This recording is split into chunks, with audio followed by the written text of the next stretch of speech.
Bonjour tout le monde, dans cette série de vidéos, nous allons voir comment segmenter des données avec des techniques dites de clustering. Qu'est-ce que ça veut dire? Imaginez que vous ayez une série d'objets sur votre table, disons des fromages, une trentaine de fromages sur votre table, qui ont des caractéristiques de goût, de couleur, etc. Votre objectif, ici, est de classer ces différents fromages en groupes de fromages qui se ressemblent. Donc c'est tout l'objectif des techniques de clustering. Voici le plan.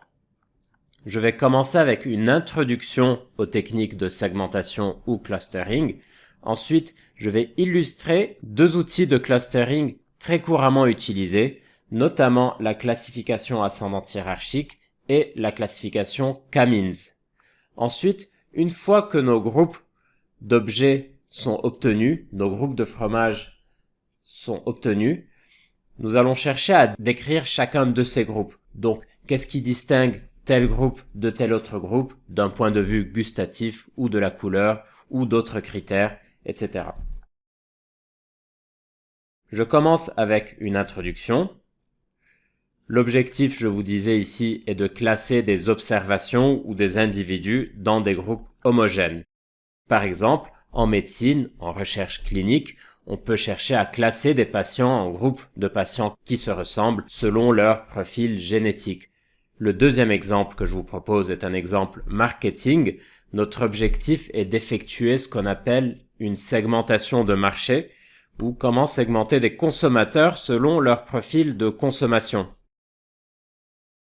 Je peux chercher aussi à classer des produits, les fromages par exemple, en groupes de produits qui se ressemblent selon des critères sensoriels, donc des critères de goût, de couleur, d'odeur, etc. Je peux chercher à classer des villes en différents groupes de villes par rapport à des critères socio-économiques, etc. Donc l'objectif ici est de partir d'un ensemble d'observations mélangées et d'aboutir à des groupes d'observations qui se ressemblent. Les outils utilisés dans cet objectif-là sont les outils dits de classification ou de segmentation. En anglais, on dit clustering. Et à l'issue de l'application ou de l'exécution de ces outils sur nos données, on obtient des groupes qu'on appelle aussi des classes ou des segments ou des clusters. Ces outils se basent sur la notion de distance ou de dissimilarité entre les observations selon les variables mesurées. Donc, ce sera un petit peu plus clair plus tard. Deux observations qui seront séparées par une distance importante seront classées dans des groupes différents et deux observations proches seront classées dans le même groupe. Comment est-ce qu'on calcule la distance entre deux observations? La distance entre deux fromages, par exemple. Il y a différentes manières de calculer cette distance. Par exemple, on peut utiliser les distances euclidiennes ou les distances de Manhattan pour les données quantitatives. Il existe également des distances adaptées aux données qualitatives ou aux données binaires, par exemple la distance de Jacquard. Je vais vous illustrer la manière dont fonctionne la distance euclidienne et celle de Manhattan. Sachez que la distance euclidienne est une des distances les plus couramment utilisées dans le monde du clustering. Comment ça marche? Imaginez que vous ayez 6 observations, disons 6 fromages, 1, 2, 3, 4, 5, 6, caractérisées par deux variables sensorielles. Par exemple, l'intensité de l'odeur et l'intensité de la couleur. Comment calculer la distance entre le fromage A et le fromage B? Donc, comment calculer la taille de cette flèche?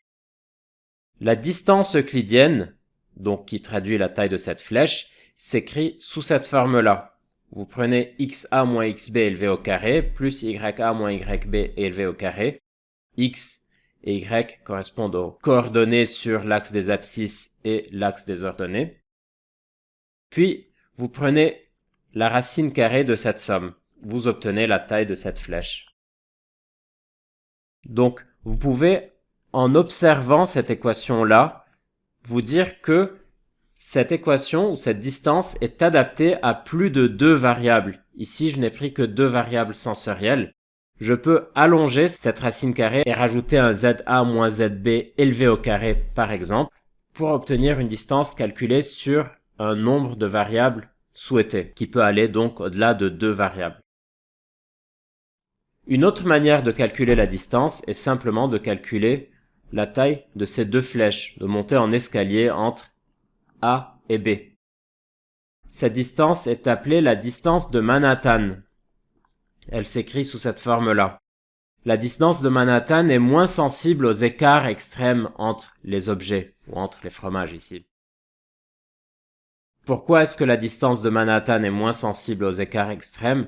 Simplement parce que la distance de Manhattan n'implique pas le fait d'élever les distances sur les coordonnées au carré, alors que la distance euclidienne va amplifier les distances extrêmes via les carrés dans l'équation. De manière générale, la distance euclidienne est vraiment la distance la plus couramment utilisée.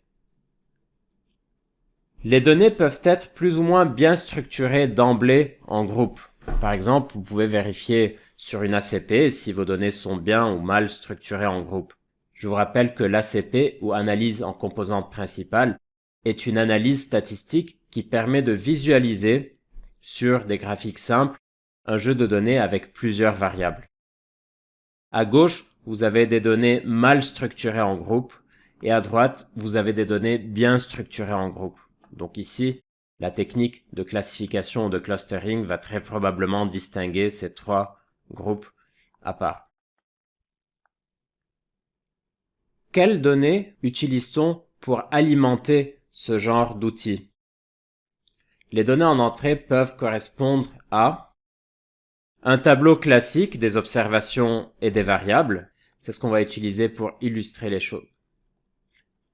C'est ce qu'on va utiliser pour illustrer les choses dans les quelques prochaines vidéos.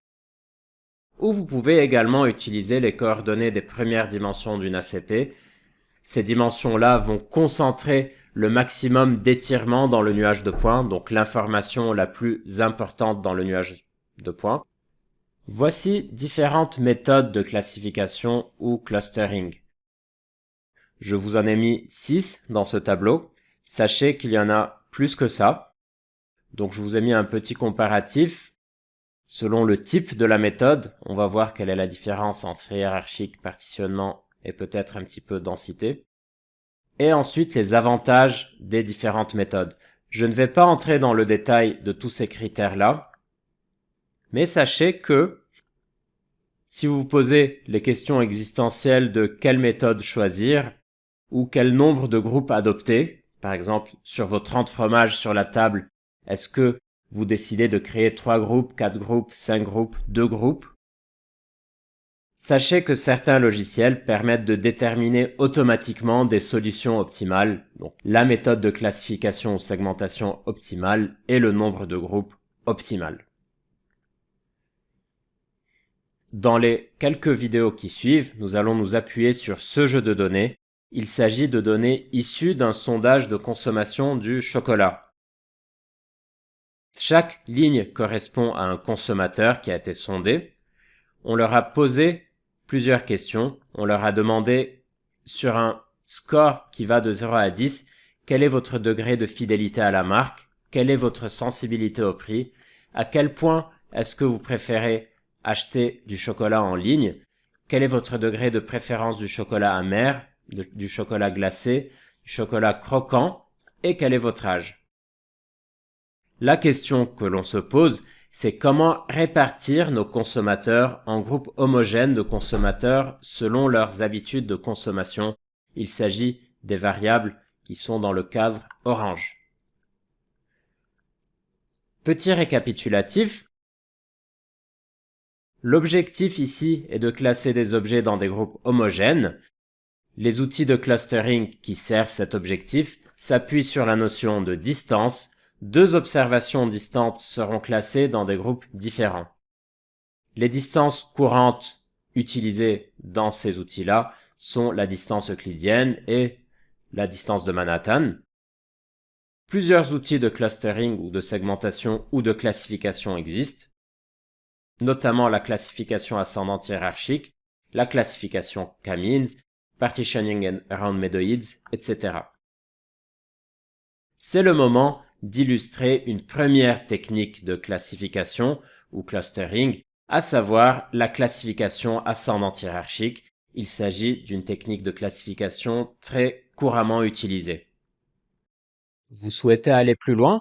Inscrivez-vous à ma formation gratuite et complète aux statistiques avec R que vous trouverez sur le site statistiqueformation.fr. Vous y trouverez de nombreuses ressources, dont 8 heures d'enregistrement vidéo, les PDF des présentations de mes vidéos et des dizaines de lignes de code que vous pourrez télécharger et adapter à vos propres problématiques et données.